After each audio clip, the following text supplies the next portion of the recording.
Seja bem-vindo ao nosso devocional DHPH, de homem para homem. Graças a Deus, você é homem. Como têm sido os seus momentos de oração? Você tem chegado diante de Deus com medo ou com ousadia? Com uma oração repetida, ou seja, sem propósito específico ou expressando seu coração diante dele? Nosso tema de hoje é: a oração tem a ver com coisas específicas. Deus quer falar com você. Fica comigo.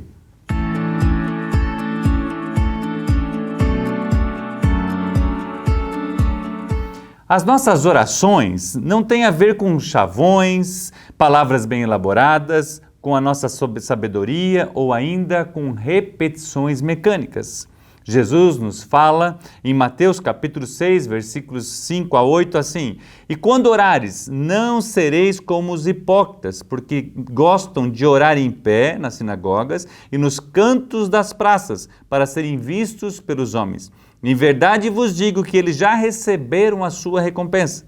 Tu, porém, quando orares, entra no teu quarto, fecha a porta, orarás ao teu pai que está em secreto, e teu pai que vê em secreto te recompensará.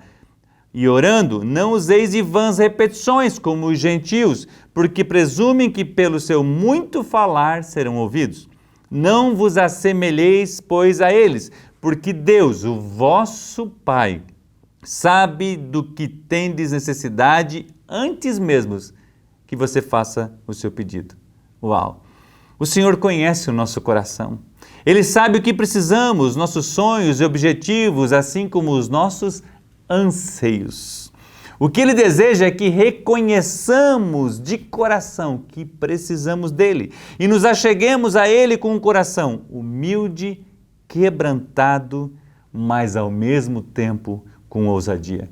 Eu gosto muito de uma passagem que o escritor aos Hebreus nos fala no capítulo 4, versículo 16, assim: "Assim sendo, aproximemo-nos do trono da graça com toda a confiança, a fim de recebermos misericórdia e encontrarmos graça que nos ajude no momento da necessidade."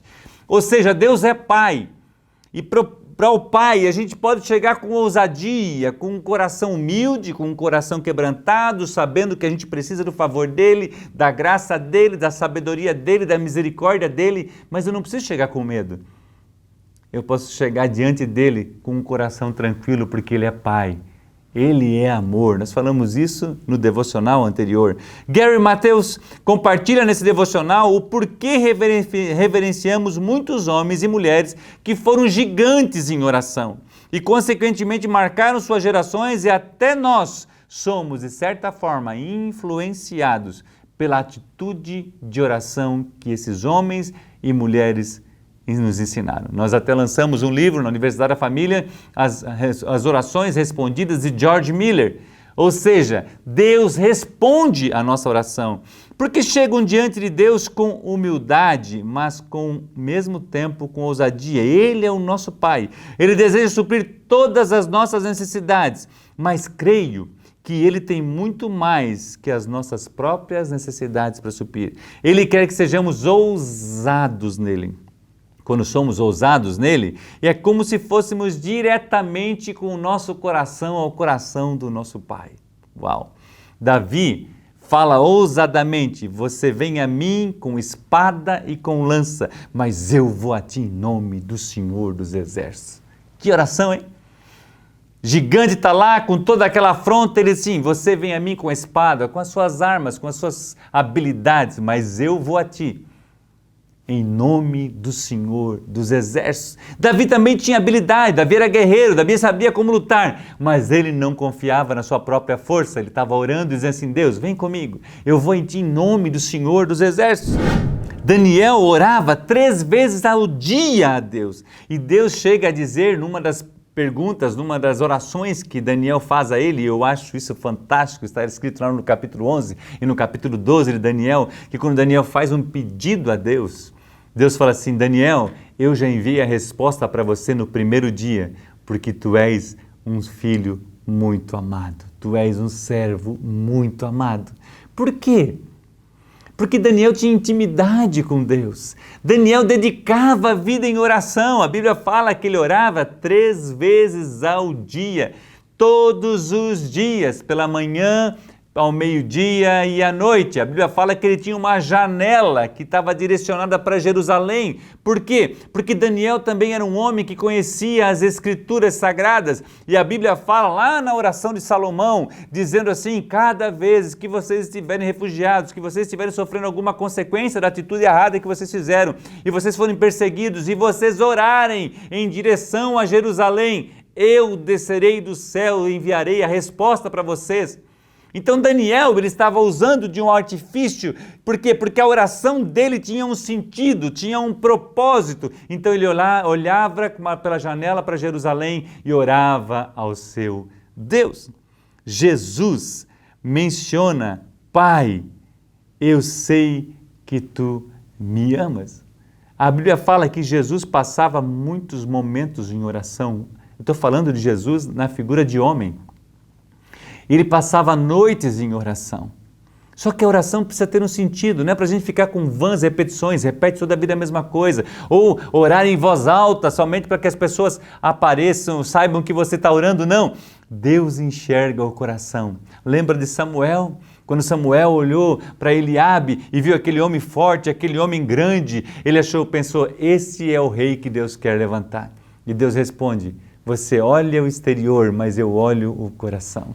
Falamos no devocional anterior da oferta da viúva. Deus estava olhando para o coração daquela viúva. Deus está olhando para o seu coração. Por isso que eu preciso chegar diante dele com humildade, com simplicidade. Quando Abraão está orando por Sodoma, ele fala assim: Deus, me perdoe eu ser tão incisivo, ser tão ousado, mas se tiver 50, e ele repete: Senhor, me perdoa. Por quê? Porque ele chega com humildade, reconhecendo a grandiosidade de Deus, mas ele chega com ousadia, até chegar ao ponto: se tiver 10 justos, o Senhor vai destruir a cidade. E o Senhor fala que não. Ou seja, eu e você devemos chegar com humildade, com simplicidade, mas ao mesmo tempo com ousadia. Porque um homem que quer se mostrar, ele não chega com humildade. Ele pode até chegar, entre aspas, com ousadia. Por quê? Porque ele quer mostrar para os outros. Aí Deus fala, em Mateus, Jesus fala assim: entra no teu quarto, em secreto, porque Deus sabe o que você precisa. Pedro e os apóstolos, quando a igreja começou a crescer, as necessidades dela também começaram a crescer, e há um momento em que eles precisam levantar diáconos. Por quê? Porque precisava servir a mesa, e eles falam assim: vamos levantar diáconos, porque nós precisamos dedicar o nosso tempo à oração e à palavra de Deus. Você está me entendendo? Eu e você precisamos ter o nosso tempo de oração, só que a oração ela precisa ter um propósito específico. Coloque no papel as suas orações. Gary ainda nos sugere que nós precisamos escrever, transcrever as nossas orações como projetos, utilizando até aquela ferramenta que a gente conhece, 5W, 2H, ou seja, quem, o que, por quê, quando e onde. Ou seja, Deus colocou algo no seu coração. Agora você precisa colocar isso e apresentar isso diante de Deus. E aí você fala assim: Senhor, o que? É isso, Senhor. Aonde? Nesse local, Senhor. Para quê? Para isso, Senhor. Quando? Nesse tempo. Eu lembro que quando eu fiz o curso do Crown, o Crown tem uma dinâmica do diário da oração, e nós até puxamos essa dinâmica do diário da oração para o Christian Men's Network, para a rede de homens cristãos, para o currículo Hombridade. Então, nós adaptamos isso também no nosso currículo, porque entendemos do valor da oração. E lá a gente coloca pedidos de oração, e eu lembro lá atrás, quando eu fiz a primeira vez, eu queria comprar uma moto para ir trabalhar, e Deus me deu uma moto. E aí eu fui dar o curso do Crown, acho que uns 3 anos depois, ou 5 anos depois, eu não lembro, e estava lá naquela minha apostila que eu queria fazer a faculdade, e eu tinha colocado isso diante de oração, e o Senhor me concedeu, e eu concluí a faculdade.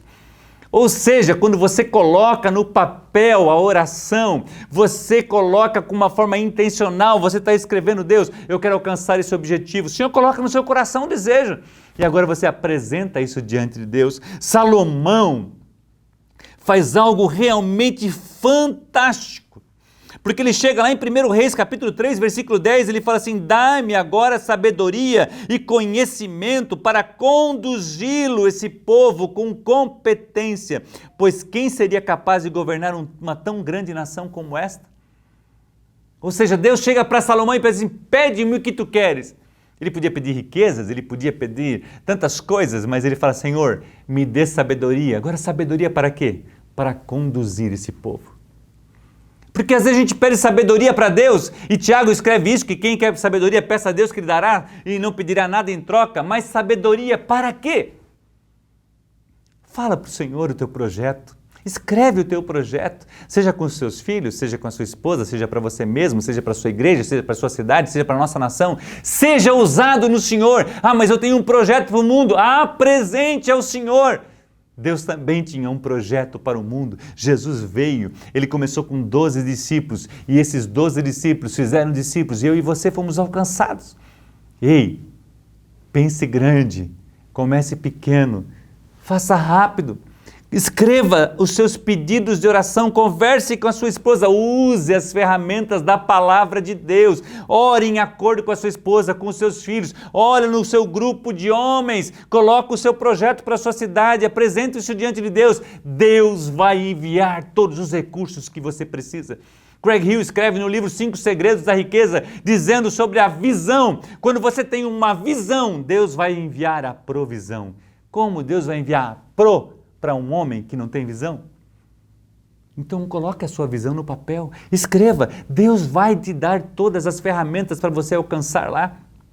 Eu lembro que eu queria muito fazer um intercâmbio de inglês e era impossível eu como missionário fazer um intercâmbio, e nós colocamos isso em oração e Deus proveu todos os recursos. Eu tive o privilégio de estudar 2 meses nos Estados Unidos. Deus proveu uma casa, Deus proveu os recursos para a escola, Deus proveu os recursos para mim poder me alimentar lá e viver nesses 2 meses. Ou seja, coloque a sua visão, a sua oração, ela precisa ser intencional. Eu aprendi que quando nós fizemos e lideramos os cursos, que a gente pode fazer com que isso gire uma rede de homens. É por isso que tem alguns propósitos que a gente faz no Semeando em Hombridade. Um deles é que você seja parecido com Cristo, por isso que hombridade e semelhança a Cristo são sinônimos. Cristo foi um homem que conhecia as Escrituras, então eu preciso que você conheça as Escrituras. Cristo foi um homem, estou falando de Cristo como homem, ele é Deus, mas ele também foi homem. Ele foi um homem de oração e eu quero muito que você seja despertado para a oração. Cristo era um homem que se compadecia das pessoas e nós queremos muito que os homens tenham essa capacidade de se compadecer das pessoas também. Cristo era um homem que liderava e você como homem precisa liderar a sua família. Por quê? Porque você é o líder, você é o sacerdote. Então nós queremos muito que você coloque esses propósitos que você tem no seu coração de homem diante de Deus de uma forma intencional. Marque o seu território. Tenha o seu altar de oração. Abraão, quando ia para algum lugar, primeiramente ele levantava um altar, depois ele armava a sua tenda. Uau, isso é maravilhoso. Talvez você fique impressionado com o que você observará no crescimento da sua vida de oração. Seja um homem de oração, seja um homem que anota suas orações, seja um homem que segue as orientações de Deus, seja um homem que agradece e honra a Deus com as respostas das orações. Edwin Cole escreve: toque no ouro, mas não toque na glória. Porque muitas vezes Deus te dá uma estratégia, Deus te dá uma visão, Deus faz com que você desenvolva um produto, Deus faz com que você tenha a solução para um certo problema. Quando vem aquela bênção, o que você faz com ela? Você atribui a honra e a glória a Deus? Deus te deu lá no secreto. Quando eu falo de Abraão, que ele armava primeiro o seu altar, depois a sua tenda, que Deus está falando para mim e para você, para que nós precisamos ter um lugar secreto. Há um lugar onde que as pessoas sabem que lá é o teu altar de oração. Edwin Cole, que escreveu o currículo Semeando em Hombridade, era conhecido como um homem de oração. A sua oração tem tido sentido? Ela é uma oração inteligente? Ela é uma oração que chega no coração de Deus? Nós não estamos falando de oração bem elaboradas, eloquentes, não. Nós estamos falando de um coração simples e que diga para Deus, assim como lembra que Jesus fala do publicano e Jesus fala do fariseu, o fariseu fala assim, porque eu sou um homem assim, não sou como esse publicano e tal, e ele vai lá e se acha diante de Deus, e o publicano fala assim, Senhor, eu nem mereço estar aqui na sua presença, eu nem tenho condições de estar aqui. E Jesus fala, aquele saiu justificado. Deus está olhando o seu coração. Eu quero muito convidar você, caminhe conosco no currículo Semeando em Hombridade. Eu insisto nisso, por quê? Porque Deus mudou a minha vida, Deus criou em minha vida um novo estilo, e esse é o sonho que eu desejo no meu coração, por isso que nós estamos aqui fazendo esse devocional para alcançar o seu coração, mas nós queremos caminhar próximo de você, discipular você, ensinar você, ombrear com você. O nosso próximo devocional terá o tema, acima de tudo, guarde o seu coração. Fique agora com uma das indicações dos nossos livros. Se transforme num bom leitor, porque Deus quer falar com você. Que Deus te abençoe. Um grande abraço. O que é um garoto? É uma promessa de futuro, é uma energia contida num corpo e uma aventura em busca de um lugar para acontecer. Missão Homem de Verdade vai trazer ferramentas para você, pai, a formar esse menino num homem de verdade. E o que é um homem? Um homem é aquele que protege os fracos e indefesos e aqueles que está disposto a dar a sua própria vida em proteção nas pessoas da qual ele é responsável. E também uma aventura em busca de um lugar para acontecer. Ou seja, é uma missão de você, pai, transformar o seu menino num homem de verdade. E esse livro vai dar ferramentas para você alcançar esse objetivo. Que Deus te abençoe.